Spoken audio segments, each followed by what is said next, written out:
AB जानकारी educational YouTube channel में पुनः आपका एक बार फिर स्वागत है। और आज के इस वीडियो का टॉपिक है वह बिहार में होने वाले STET से संबंधित हैं। जैसा कि आपको जानकारी है कि STET का एग्ज़ाम होने वाला है और हमारा आज के जो सब्जेक्ट है वह इतिहास है। जी हाँ, अगर आपका STET में विषय हिस्ट्री है तो इस वीडियो को ध्यानपूर्वक सुनिए, क्योंकि इस वीडियो के माध्यम से आपको हम STET में आने वाले ऐसे प्रश्नों को सम्मिलित किए हैं जो अन्य राज्यों के परीक्षा में पहले कहीं न कहीं पूछे जा चुके हैं और अपने आप में बहुत इम्पोर्टेंट भी हैं। तो सीधे समय गंवाए बिना चलते हैं STET के लिए हिस्ट्री विषय। तो पहला जो क्वेश्चन है वह है, तलवंडी में किस प्रसिद्ध संत का जन्म हुआ था? तलवंडी में किस प्रसिद्ध संत का जन्म हुआ था? ए मीरा, बी कबीर, सी गुरु नानक और डी रैदास। और इसका सही जवाब है गुरु नानक। दूसरा प्रश्न इस प्रकार है, विजयनगर साम्राज्य का महानतम शासक कौन था? विजयनगर साम्राज्य का महानतम शासक कौन था? ए हरिहरवन, बी देवराजवन, सी बुक्कावन और डी कृष्णदेवराय। और इसका सही जवाब है डी कृष्णदेवराय। अगला प्रश्न है, अकबर का संरक्षक कौन था? अकबर का संरक्षक कौन था? ए बैरम खां, बी अब्दुल रहीम, बी मुनीम खां, डी फैजी। सुन लीजिए, अकबर का संरक्षक कौन था? ए बैरम खां, बी अब्दुल रहीम, सी मुनीम खां, डी फैजी। और इसका सही जवाब है ए बैरम खां। 4 नंबर क्वेश्चन है, आईने अकबरी किसने लिखा? आईने अकबरी किसने लिखा? ए बाबर, बी फैजी, सी अबुल फजल और डी बदायूनी। और इसका सही जवाब है वह है सी अबुल फजल। यानी कि आईने अकबरी किसने लिखा? तो अबुल फजल ने लिखा। 5वां नंबर क्वेश्चन है, चौथी बौद्ध संगीति किस शासक के काल में हुआ था? चौथी बौद्ध संगीति किस शासक के काल में हुआ था? ए अजातशत्रु, बी कनिष्क, सी अशोक और डी कालाशोक। और इसका सही जवाब होगा 5वां के, वह होगा बी कनिष्क। आगे चलते हैं। 6 नंबर क्वेश्चन है, महाभारत किसने लिखा? महाभारत को किसने लिखा? ए वाल्मीकि, बी मनु, सी याज्ञवल्क्य और डी वेद व्यास। और इसका सही जवाब होगा वह होगा डी वेद व्यास। महाभारत किसने लिखा? तो वेद व्यास ने लिखा। मुझे आशा है कि आपको समझ में आ रहा होगा। हम वेरी स्लोली स्पीड से पढ़ रहे हैं जिससे कि आपको याद हो जाए, समझ में आ जाए। अगला प्रश्न है, भारत का नेपोलियन किसे कहा जाता है? ए अशोक, बी समुद्रगुप्त, सी अकबर, डी औरंगजेब। और इसका सही जवाब होगा बी समुद्रगुप्त। यानी कि भारत का नेपोलियन किसे कहा जाता है? तो समुद्रगुप्त को कहा जाता है। अगला क्वेश्चन है, प्राचीन भारत में धर्म की शुरुआत किस शासक ने की थी? प्राचीन भारत में धर्म की शुरुआत किस शासक ने की थी? ए चंद्रगुप्त मौर्य, बी चंद्रगुप्त विक्रमादित्य, सी अशोक और डी स्कंदगुप्त। और डी का सही जवाब होगा वह है सी अशोक। यानी कि प्राचीन भारत में धर्म की शुरुआत किस शासक ने की थी? तो अशोक ने की थी। 9 नंबर क्वेश्चन है, लोथल स्थित है? ए गुजरात में, बी बंगाल में, सी राजस्थान में, डी यूपी में। और इसका सही जवाब होगा 9th का, वह है ए गुजरात में। यानी कि लोथल कहाँ है? गुजरात में है। अगला चलते हैं क्वेश्चन 10 नंबर क्या है, हड़प्पा किस नदी किनारे स्थित है? ए सिंधु, बी ब्यास, सी सतलज और डी रावी। और 10 का सही जवाब है ए सिंधु। यानी कि हड़प्पा किस नदी किनारे स्थित है? तो सिंधु नदी के किनारे स्थित है। 11 नंबर क्वेश्चन है, स्वतंत्र भारत का अंतिम गवर्नर जनरल कौन थे? स्वतंत्र भारत के अंतिम गवर्नर जनरल कौन थे? क्वेश्चन नंबर 11 है, A Lord Mountbatten, B S Radhakrishnan, C Rajagopalachari, D इनमें से कोई नहीं। तो 11 का सही उत्तर है सी और नाम है सी राजगोपालाचारी, यानी कि स्वतंत्र भारत का अंतिम गवर्नर जनरल कौन थे? तो सी राजगोपालाचारी। चलते हैं क्वेश्चन नंबर 12 पर। देखिए, संविधान सभा के अस्थायी अध्यक्ष कौन थे? संविधान सभा के अस्थायी अध्यक्ष जो है कौन थे? ए सच्चिदानंद सिन्हा, बी राजेंद्र प्रसाद, सी सरदार वल्लभ भाई पटेल, डी बीजी खरे। और 12 का सही जवाब है ए सच्चिदानंद सिन्हा, यानी कि संविधान सभा के अस्थायी अध्यक्ष सच्चिदानंद सिन्हा थे। 13 नंबर, संविधान सभा में प्रारूप समिति के अध्यक्ष कौन थे? ए राजेंद्र प्रसाद, बी जवाहरलाल नेहरू, सी सरदार पटेल, डी अंबेडकर। और इसका 13 का जो सही जवाब होगा और वह होगा डी अंबेडकर। 14 नंबर क्वेश्चन है, मुस्लिम लीग ने प्रत्यक्ष कार्यवाही दिवस कब मनाया? ए 16 अगस्त 1942, बी 16 अगस्त 1944, सी 16 अगस्त 1946, डी 16 अगस्त 1945। और 14 का सही जवाब होगा सी 16 अगस्त 1946, यानी कि मुस्लिम लीग ने प्रत्यक्ष कार्यवाही दिवस कब मनाया? तो 16 अगस्त 1946 को। अगला क्वेश्चन है, महात्मा गांधी ने किसे पोस्ट डेटेड चेक कहा है? महात्मा गांधी ने किसे पोस्ट डेटेड चेक कहा है? A Simon Commission, B Nehru Report, C Cripps Report, D Cabinet Mission. और 15 का सही जवाब है वह है सी क्रिप्स रिपोर्ट, यानी कि महात्मा गांधी ने किसे पोस्ट डेटेड चेक कहा है? तो क्रिप्स रिपोर्ट को। 16 नंबर क्वेश्चन है, किसे काला कानून कहा गया है? A Rowlatt Act, B Gilbert Bill, C Wood Dispatch और डी बंगाल प्रस्ताव। और 16 का सही जवाब होगा और वह होगा आपका, जैसा कि आप जानते हैं, ए रॉलेट एक्ट, यानी कि रॉलेट एक्ट को काला कानून कहा गया था। अगला है, बिहार में चंपारण सत्याग्रह कब शुरू हुआ? बिहार में चंपारण सत्याग्रह कब शुरू हुआ? ए 1890, बी 1905 ईस्वी, सी 1917 ईस्वी और डी 1925 ईस्वी। और 17 का सही जवाब होगा सी 1917 ईस्वी, यानी कि बिहार में चंपारण सत्याग्रह कब शुरू हुआ? तो 1917 ईस्वी में।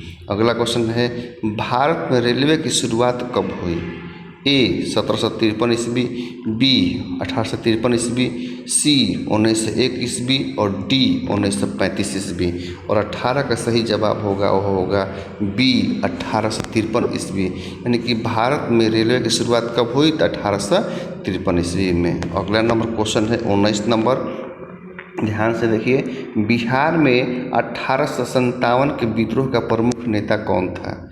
बिहार में 1857 के विद्रोह का प्रमुख नेता कौन था? ए पीर अली, बी अमर सिंह, सी कुंवर सिंह और डी बाजीराव। और इसका जवाब आप जानते होंगे और 19 का सही जवाब होगा वह होगा सी कुंवर सिंह। 20 नंबर क्वेश्चन है, 1857 के विद्रोह के तत्कालिक कारण क्या था?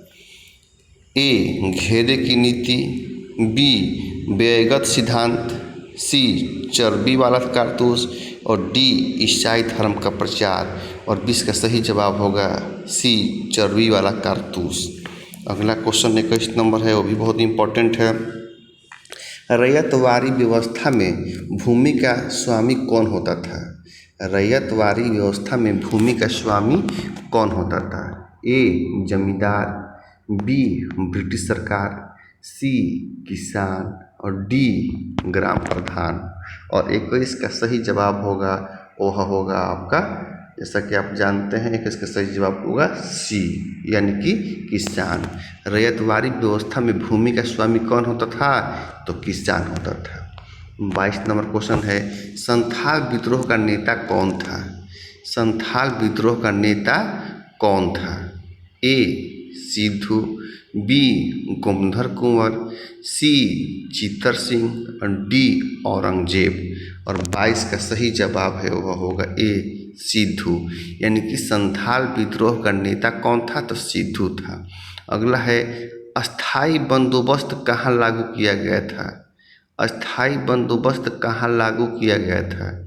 ए बंगाल, बी दक्षिण भारत, सी पंजाब और डी उपयुक्त सभी। यानी कि अस्थाई बंदोबस्त कहाँ लागू किया गया था? और 23 का सही जवाब है ए बंगाल में। अगला क्वेश्चन है 24 नंबर, जो कि स्क्रीन पर दिखाई दे रहा है। किताब उल हिंद, ध्यान दीजिए, किताब उल हिंद का लेखक कौन था? इब्न बतूता, अबू रज्जाक, बदायूनी और अलबरूनी। और 24 का सही जवाब होगा वह होगा डी अलबरूनी। अगला क्वेश्चन है, कौन अफ्रीकी यात्री, ध्यान दीजिए, कौन अफ्रीकी यात्री मोहम्मद बिन तुगलक के दरबार में आया था? कौन अफ्रीकी यात्री मोहम्मद बिन तुगलक के दरबार में आया था? ए अबू रज्जाक, बी अलबरूनी, सी बर्नियर और डी इब्न बतूता। और 25 का सही जवाब है वह है डी इब्न बतूता। यानी कि कौन अफ्रीकी यात्री मोहम्मद बिन तुगलक के दरबार में आया था? तो सही जवाब होगा इब्न बतूता। अगला क्वेश्चन है, बज्जी को सामाजिक ग्रंथों में क्या कहा गया है?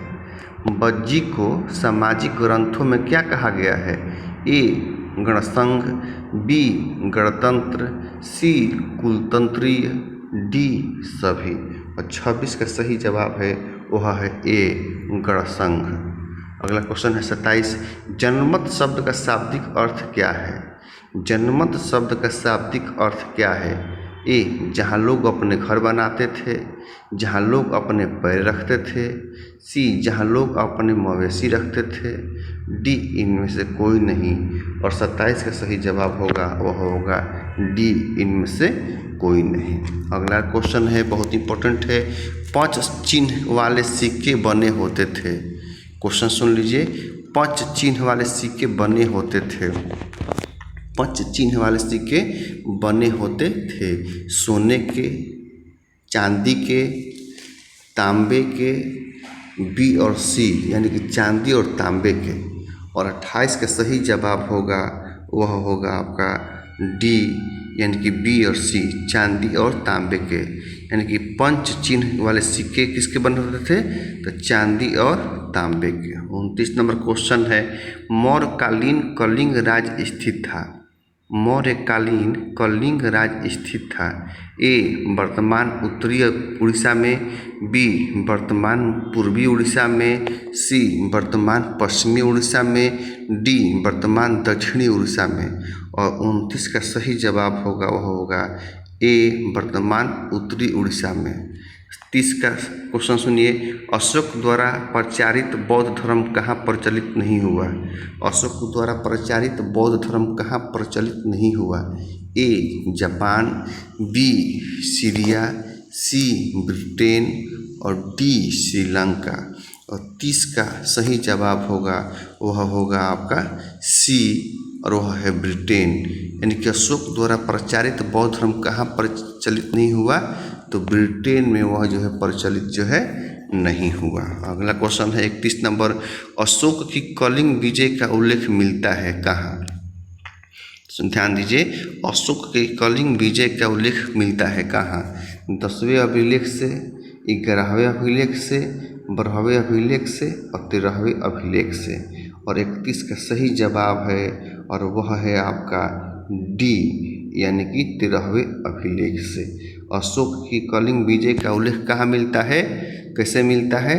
तो 13वें अभिलेख से मिलता है। 32 नंबर क्वेश्चन है, पाटलिपुत्र नामक नगर को स्थापना की गई थी। पाटलिपुत्र नगर को स्थापना की गई थी।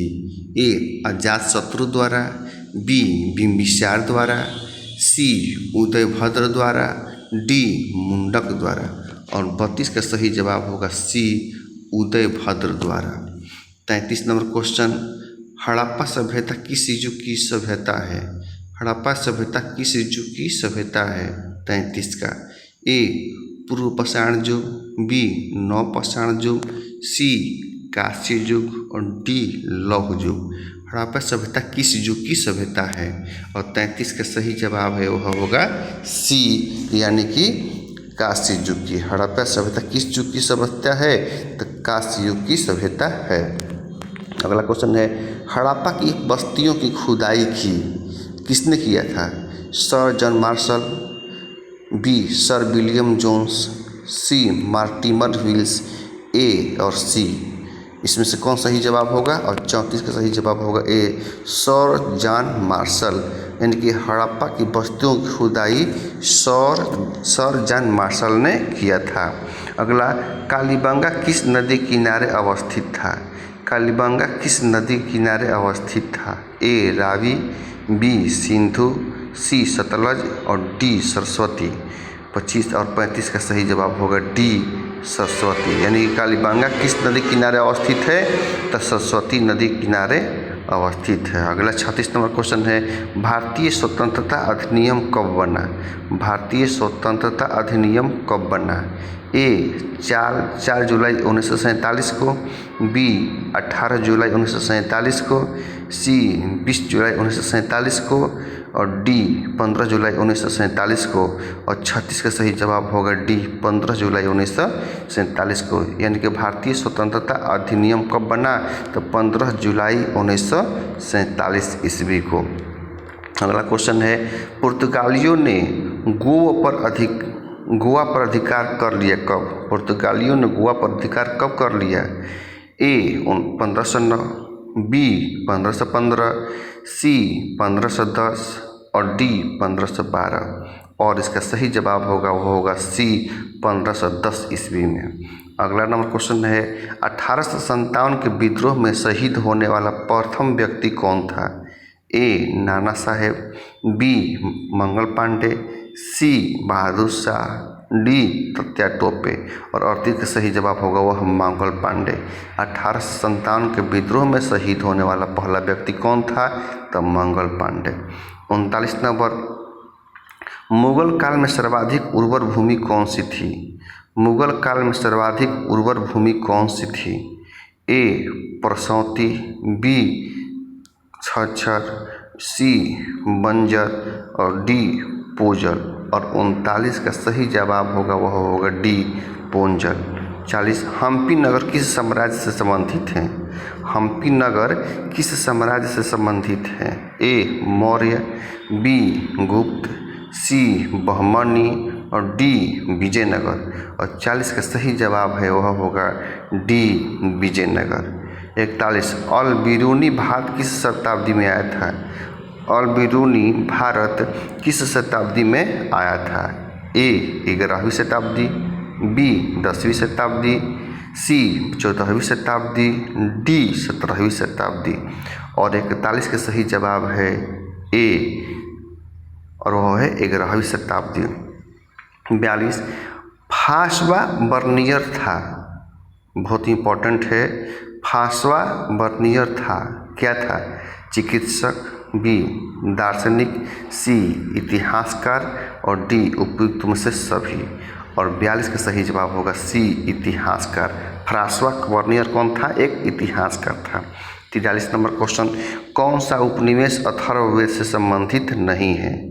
कौन सा उपनिषद अथर्ववेद से संबंधित नहीं है? ए प्रश्न, बी मुंडक, सी मांडुक्य और डी श्वेताश्वर। कौन सा उपनिषद अथर्ववेद से संबंधित नहीं है? और 43 का सही जवाब होगा वो होगा बी मुंडक। अगला है, खुदक निकाय का संबंध है, खुदक निकाय का संबंध है ए विनय पिटक से, बी सूत पिटक से, सी अभिधम पिटक से, डी संघका से। और 44 का सही जवाब होगा ए विनय पिटक से, यानी खुदक निकाय का संबंध किससे है, तो विनय पिटक से है। अगला क्वेश्चन है, जैन तीर्थकर पार्श्वनाथ का प्रतीक चिन्ह। जैन तीर्थकर पार्श्वनाथ का प्रतीक चिन्ह ए सिंह, बी अश्व, सी हाथी, डी सर्प। और 45 का सही जवाब होगा बी अश्व। जैन तीर्थकर पार्श्वनाथ का प्रतीक चिन्ह कौन था, तब अश्व। पुनः सुन लीजिए चूंकि इम्पोर्टेंट क्वेश्चन है। 45 की जैन तीर्थकर पार्श्वनाथ का प्रतीक चिन्ह क्या था, ए सिंह, बी अश्व, सी हाथी, डी सर्प। और 45 का सही जवाब होगा बी अश्व, यानी कि जैन तीर्थकर पार्श्वनाथ का प्रतीक चिन्ह अश्व था। अगला क्वेश्चन है, निम्नलिखित में कौन सा जैन साहित्य है। निम्नलिखित में कौन सा जैन साहित्य है, ए प्रबंध कोश, बी आराधना कोश, सी माध्यमिका सूत्र, डी अष्टांग हृदय। और 46 का सही जवाब होगा सी और है माध्यमिका सूत्र। अगला है 47, कितने वर्ष की आयु में महावीर ने घर पर परित्याग किया। कितने वर्ष की आयु में महावीर ने घर का परित्याग किया, और वह है ए 29, बी 30 वर्ष, सी 25 वर्ष और डी 35 वर्ष। 47 का सही जवाब होगा ए 29 वर्ष, यानी कि महावीर ने घर का त्याग जो है 29 वर्ष की उम्र में किया था। 48 नंबर क्वेश्चन कि 510 ईस्वी में सती प्रथा के साक्ष्य वाला प्रथम अभिलेख कहाँ मिलता है। 510 ईस्वी में सती प्रथा के साक्ष्य वाला अभिलेख कहाँ मिलता है, ए सारण, बी गुर्जरा, सी मास्की और डी एरड़। क्वेश्चन सुन लीजिए, 510 ईस्वी में सती प्रथा के साक्ष्य वाला प्रथम अभिलेख कहाँ मिला है, और उसका सही जवाब है 48 का डी एरड़ में मिला है। अगला है 49 नंबर क्वेश्चन, क्षत्रिय शब्द का साहित्यिक अर्थ क्या है। क्षत्रिय शब्द का साहित्यिक अर्थ क्या है, ए राजा, बी लड़ाकू, सी रक्षक और डी राज या क्षेत्र पर अधिकार होना। और 49 का सही जवाब है वह होगा डी राज या क्षेत्र पर अधिकार होना। अगला क्वेश्चन है, प्राचीन भारत के महाकाव्य का नाम क्या है। प्राचीन भारत के महाकाव्य के नाम क्या है। 50वां क्वेश्चन भी बहुत इंपॉर्टेंट है। ए महाभारत, बी ऋग्वेद, सी मनुस्मृति, डी इनमें से कोई नहीं। और इसका सही जवाब होगा 50वां का ए महाभारत, यानी कि प्राचीन भारत के महाकाव्य का नाम है महाभारत। 51 नंबर क्वेश्चन है, हीनयान और महायान संप्रदाय किस धर्म से संबंधित हैं। हीनयान और महायान संप्रदाय किस धर्म से संबंधित हैं, ए बौद्ध, बी जैन, सी पशुपति, डी हिंदू। और 51 का सही जवाब होगा ए बौद्ध धर्म, यानी कि हीनयान और महायान जो संप्रदाय धर्म किससे संबंधित है, यह बौद्ध धर्म से संबंधित है। 52 नंबर, चौथी बौद्ध संगीति किस शासक के समय में हुआ था। चौथी बौद्ध संगीति किस शासक के समय में हुआ था। 52 नंबर क्वेश्चन है, ए अशोक, बी कनिष्क, सी अजातशत्रु, डी चंद्रगुप्त वन। और इसका सही जवाब होगा 52 का, और वह होगा बी कनिष्क, यानी कि चौथी बौद्ध संगीति कनिष्क के शासनकाल में हुआ था। अगला नंबर क्वेश्चन है 53, सम्राट अशोक के, ध्यान दीजिए, सम्राट अशोक के अभिलेख अधिकांशतः किस लिपि में है। सम्राट अशोक के अभिलेख अधिकांशतः किस लिपि में है, ए ब्राह्मी लिपि, बी प्राकृत लिपि, सी आर्मेयिक लिपि और डी सौरसेनी लिपि। और 53 का सही जवाब होगा वह होगा ए, यानी कि ब्राह्मी लिपि। सम्राट अशोक का अभिलेख अधिकांशतः किस लिपि में थे, तो ब्राह्मी लिपि में अधिकांशतः उनके अभिलेख थे। अगला है 54 नंबर, प्रसिद्ध अभिलेख प्रयाग प्रशस्ति को किस शासक ने उत्कीर्ण करवाया था। प्रसिद्ध अभिलेख प्रयाग प्रशस्ति को किस शासक ने उत्कीर्ण करवाया था, ए सम्राट अशोक, बी कनिष्क, सी चंद्रगुप्त मौर्य और डी समुद्रगुप्त। और 54 का सही जवाब होगा वह होगा डी समुद्रगुप्त। 55 प्रसिद्ध ग्रंथ इंडिका की रचना किसने की थी? प्रसिद्ध ग्रंथ इंडिका की रचना किसने की थी? ए मेगास्थनीज, बी कौटिल्य, सी अलबरूनी और डी चाणक्य। और 55 का सही जवाब होगा वह होगा ए यानी कि मेगास्थनीज, यानी कि प्रसिद्ध ग्रंथ इंडिका की रचना किसने की? तो मेगास्थनीज ने की। अगला है 56 नंबर क्वेश्चन, मगध साम्राज्य की प्रारंभिक राजधानी कहाँ थी? मगध साम्राज्य की प्रारंभिक राजधानी कहाँ थी? ए वैशाली, बी पाटलिपुत्र, सी राजगृह और डी नालंदा। और मगध साम्राज्य की प्रारंभिक राजधानी कहाँ थी? और 56 का सही जवाब होगा सी, ये राजगृह थी। अगला है सम्राट अशोक के, ध्यान दीजिए, सम्राट अशोक के अभिलेखों को पढ़ने का श्रेय किसे दिया जाता है? सम्राट अशोक के अभिलेखों को पढ़ने का श्रेय जो है किसे दिया जाता है? और इसमें है ए जेम्स प्रिंसेस, बी टिफेथेयर, सी मार्शल और डी मैक्स मूलर। और 57 का सही जवाब होगा वो होगा ए जेम्स प्रिंसेस को। अगला क्वेश्चन है 58 नंबर, सिंधु घाटी सभ्यता या हड़प्पा सभ्यता से संबंधित प्रसिद्ध स्थलोथल किस राज्य में अवस्थित हैं? सिंधु घाटी सभ्यता या हड़प्पा सभ्यता से संबंधित प्रसिद्ध स्थलोथल किस राज्य से अवस्थित है या संबंधित है? ए सिंधु, बी पंजाब, सी राजस्थान और डी गुजरात। और 58 का सही जवाब होगा वह होगा डी गुजरात। अगला क्वेश्चन भी बहुत इंपॉर्टेंट है, सिंधु घाटी सभ्यता से संबंधित सर्वप्रथम किस स्थल की खुदाई की गई थी? सिंधु घाटी सभ्यता से संबंधित सर्वप्रथम किस स्थल की खुदाई की गई थी? ए सिंधु, बी हड़प्पा, सी मोहनजोदड़ो और डी लोथल। और 59 का सही जवाब होगा वह होगा बी हड़प्पा। अगला है 60 नंबर क्वेश्चन, हड़प्पा सभ्यता के उत्खनन की घोषणा जॉन मार्शल ने किस वर्ष की थी? हड़प्पा सभ्यता के उत्खनन की घोषणा जॉन मार्शल ने किस वर्ष की थी? ए 1920, बी 1921, सी 1924 और डी 1925। और 60 का सही जवाब होगा वह होगा बी 1921 ईस्वी। अगला क्वेश्चन है, संविधान सभा के अस्थायी अध्यक्ष कौन थे? संविधान सभा के अस्थायी अध्यक्ष कौन थे? ए भीमराव अंबेडकर, बी जवाहरलाल नेहरू, सी राजेंद्र प्रसाद और डी सचिदानंद सिन्हा। और 61 का सही जवाब होगा वह होगा D Sachchidananda Sinha. 62 number question है, महत्वपूर्ण घटनाओं को तिथिक्रम के आधार पर सजावें। ठीक है, महत्वपूर्ण घटनाओं को तिथिक्रम के आधार पर सजावें। पहला है लखनऊ समझौता, रॉलेट एक्ट, तीसरा है जलियांवाला बाग हत्याकांड और चौथा है असहयोग आंदोलन। और 62 का सही जवाब बताते हैं एक बार में, चूँकि इसमें समय ज़्यादा लगेगा। इसका सही जवाब होगा बी, यानी कि 1 2 3 4 मिनट लगातार जो है अभी लिखा हुआ है वो सही है। यानी कि सबसे पहले लखनऊ समझौता हुआ, फिर रॉलेट एक्ट आया, फिर जलियांवाला बाग हत्याकांड हुआ या फिर असहयोग आंदोलन हुआ। 63 नंबर क्वेश्चन है, बिहार में नील आंदोलन की बागडोर महात्मा गांधी ने किस वर्ष संभाली? बिहार में नील आंदोलन की बागडोर महात्मा गांधी ने किस वर्ष संभाली? तो 63 का सही जवाब होगा सी 1917 ईस्वी में। अगला क्वेश्चन है, बिहार में 1857 के विद्रोह के नेता वीर कुंवर सिंह कहाँ के जमींदार थे? ए भोजपुर, बी रोहतास, सी आरा और डी जगदीशपुर।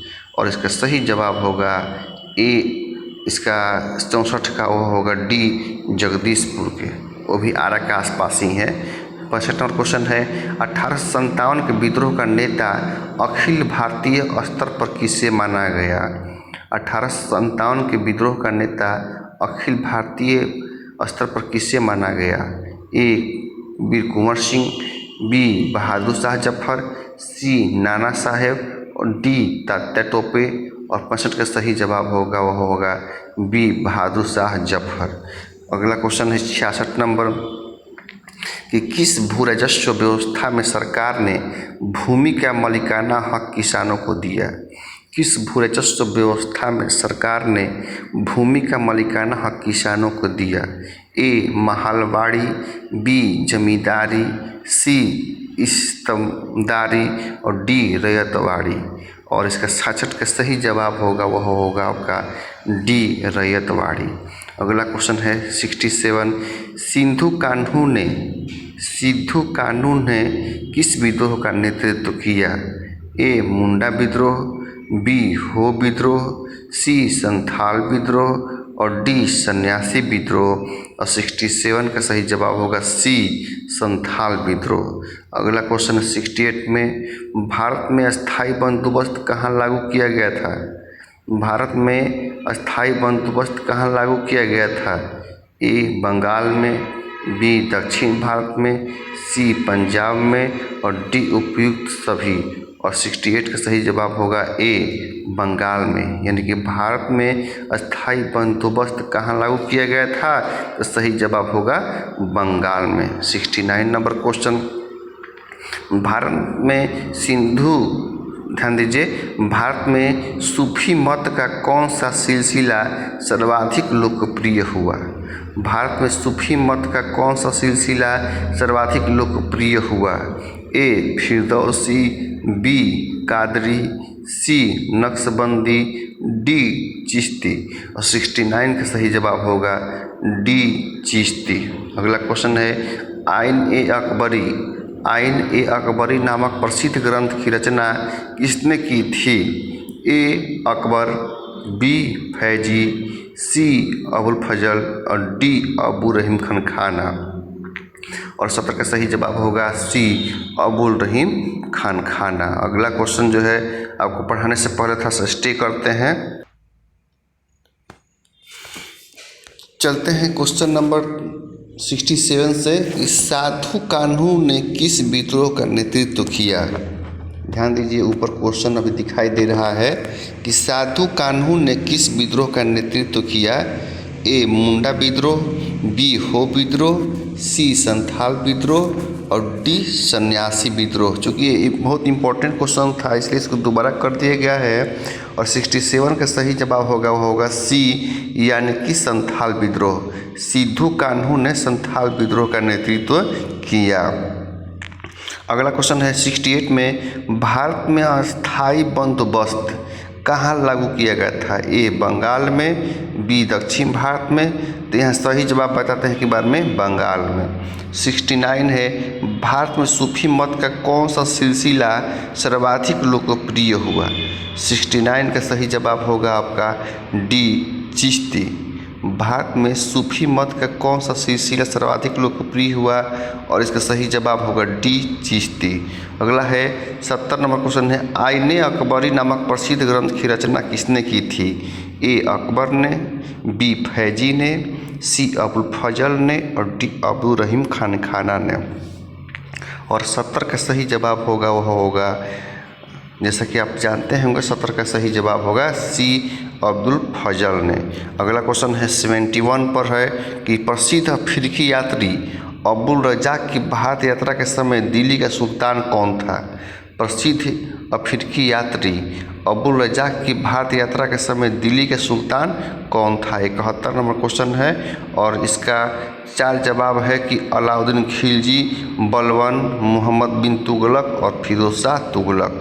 और इसका सही जवाब होगा वो होगा डी फिरोज शाह तुगलक। अगला क्वेश्चन है विजयनगर साम्राज्य की स्थापना किसने की थी। 72 नंबर क्वेश्चन है। ए कृष्णदेव राय, बी हरिहरवन, सी बुक्कावन और डी हरिहर बुक्का। और इसका सही जवाब होगा हरिहर बुक्का। 73 नंबर क्वेश्चन है बाबर की आत्मकथा का क्या नाम है। ए बाबरनामा, बी किताबुल हिंद, सी तुझके बाबरी और डी रेहला। और 73 का सही जवाब होगा वो होगा ए बाबरनामा, यानी कि बाबर की आत्मकथा का नाम है बाबरनामा। अगला क्वेश्चन है 74 पर, मूर्ति निर्माण की गांधार शैली का विकास किस वंश के काल में हुआ? मूर्ति निर्माण की गांधार शैली का विकास किस वंश के काल में हुआ? ए मौर्य काल, बी कुषाण काल, सी गुप्त काल और डी नंद। और 74 का सही जवाब होगा वह होगा बी, यानी कि कुषाण काल में। अगला क्वेश्चन है, प्रसिद्ध ऐतिहासिक स्थल अमरावती किस राज्य में स्थित है? प्रसिद्ध ऐतिहासिक स्थल अमरावती किस राज्य में स्थित है? 75, ए कर्नाटक में, बी मध्य प्रदेश में, सी आंध्र प्रदेश में और डी राजस्थान में। और 75 का सही जवाब होगा वह होगा सी, आंध्र प्रदेश में। यानी कि प्रसिद्ध ऐतिहासिक स्थल अमरावती किस राज्य में स्थित है? तो आंध्र प्रदेश में अमरावती स्थित है। अगला क्वेश्चन है, 1857 की क्रांति से पूर्व अफवाहें फैल रही थी कि कौन सी अफवाहें सही है?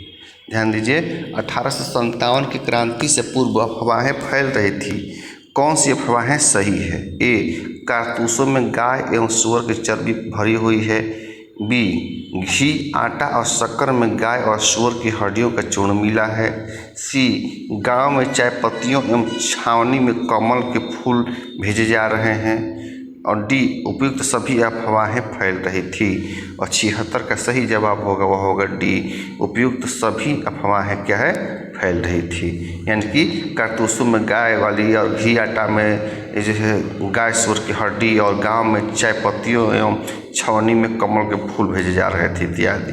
अगला क्वेश्चन है, किस रिपोर्ट का संबंध भारत में ईस्ट इंडिया कंपनी के क्रियाकलापों से है?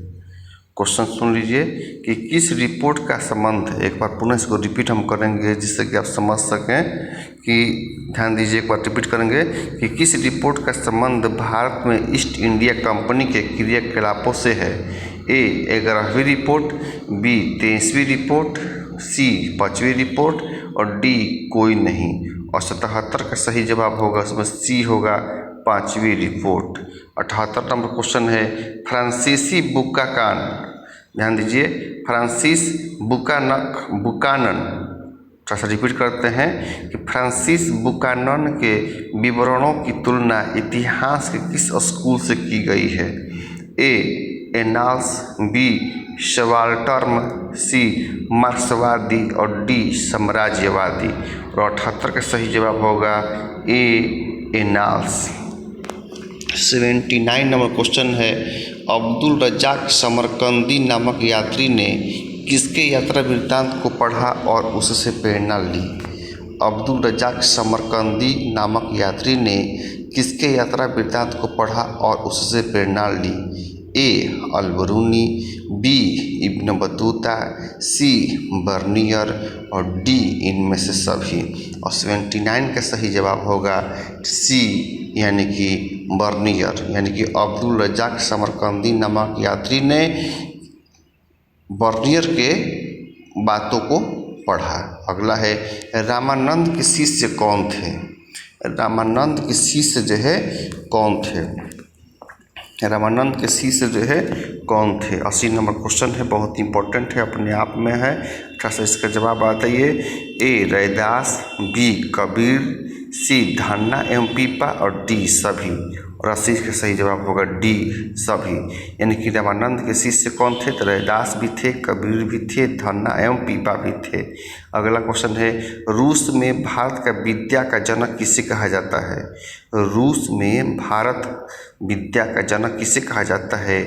ए निकोली कोट्टी, बी अफनासी निकितम, सी जीएस लिविदेव और डी डेमिमॉस पेइस। और 81 का सही जवाब होगा सी जीएस लिविदेव। अगला क्वेश्चन है 82, किस ग्रंथ में आदम से लेकर अकबर के काल का एक इतिहास मिलता है? किस ग्रंथ में आदम से लेकर अकबर के काल तक का इतिहास मिलता है?